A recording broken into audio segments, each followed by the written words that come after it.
time to tackle the second trouble spot in my home on my minimalist-ish journey, and that is my bedroom closet.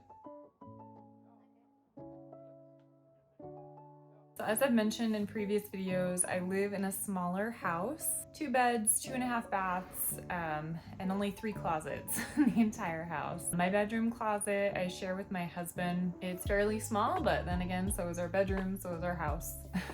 Because he's an adult, I'll leave his side be, and this video will just focus on my side of the closet. And currently my side is jam-packed with stuff, but it's not only my clothes, because we don't have a linen closet in our house. Part of my side of the closet is dedicated to keeping our extra sheets, keeping my daughter's linens. Our lighter weight summer quilt is in there right now, a throw blanket. So yeah, there's a lot of stuff on my side of the closet right now. Oh, and a squishmallow for my daughter for Christmas. So in my last video, I kind of mentioned that with any big declutter and organization project that you have, the first step is kind of to assess the trouble spots. But my side of the closet, basically the whole thing is a trouble spot. So that takes care of that first step. Immediately, we'll just move on to step 2, which again is purging.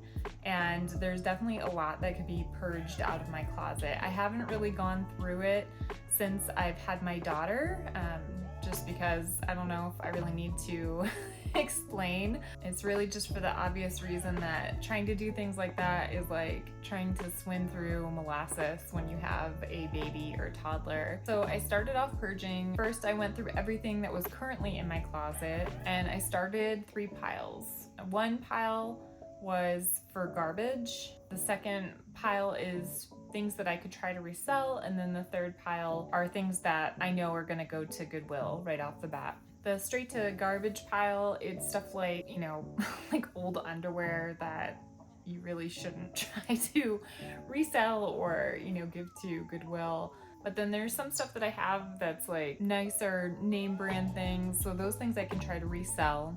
And then the third pile, it's stuff that's in good condition, but things that I don't think that I'd be able to resell, like kind of cheaper brands. And as you can see, my daughter is helping with this process, so it definitely slows things down a little bit. So I think there's a couple things that make purging a difficult process.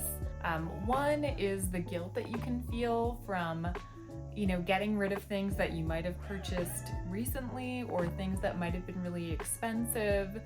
It just feels really bad, like you feel stupid or careless to have bought those things in the first place.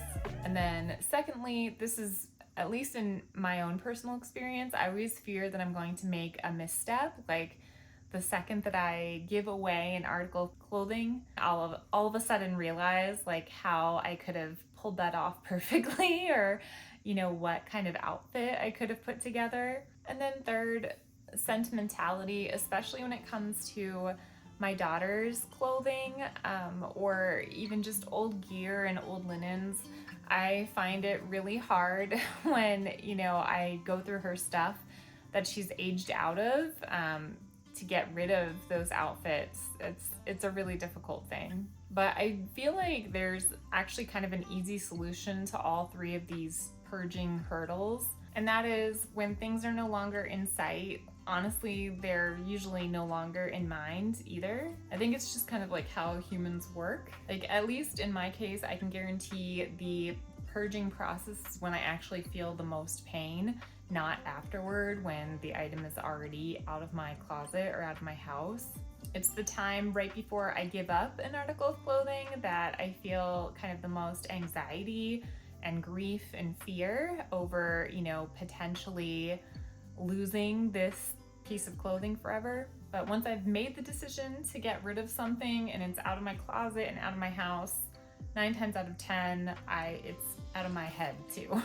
So even though I keep my daughter's clothing down in her little makeshift nursery that we have in our common living area, it's still a really good time to kind of go through her stuff too and purge you know, what she's aged out of. So anything that's super stained of hers, I again just kind of throw away immediately. But everything else is, you know, fairly new and pretty cute, just because kids grow so fast that you know, they're only wearing these cute outfits for like a couple months before they don't fit in them anymore. So everything else that, you know, is in decent condition, I usually try to resell.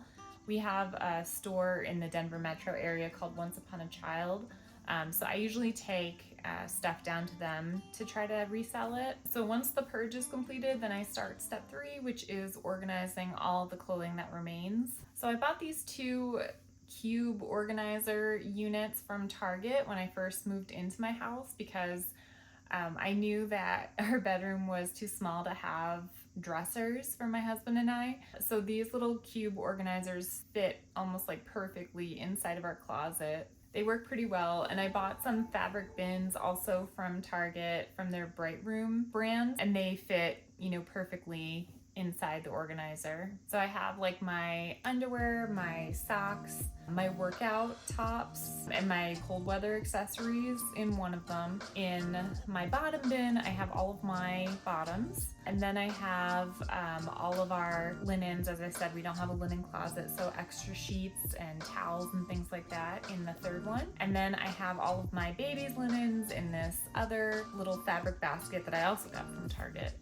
So one thing that I did buy for this organization and declutter of my closet was this 4-pack of storage bins from Costco. It was a really good deal. This little 4-pack was only $10 at Costco. So, I mean, if you do have a Costco membership, I really recommend this product. So these are gonna be great for separating and storing things that I didn't have separation or storage from previously. Like a couple of the things for my daughter I can't part with, like, you know, her newborn onesie clothes that her grandmother made her.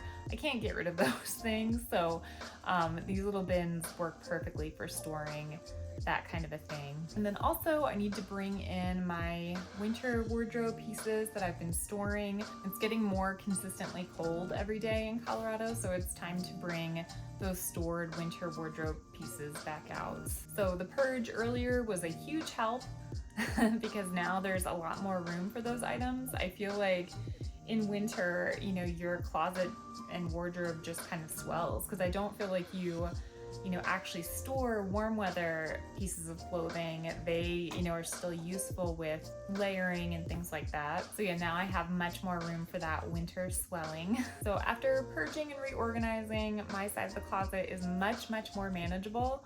I don't, you know, wince every time I open the door. I've always felt that matching hangers kind of help decrease the visual chaos in a closet, and I've had these matching wood hangers probably for like the last decade, and I'm pretty sure I got them from IKEA. So again, I didn't really spend much on this declutter and organization.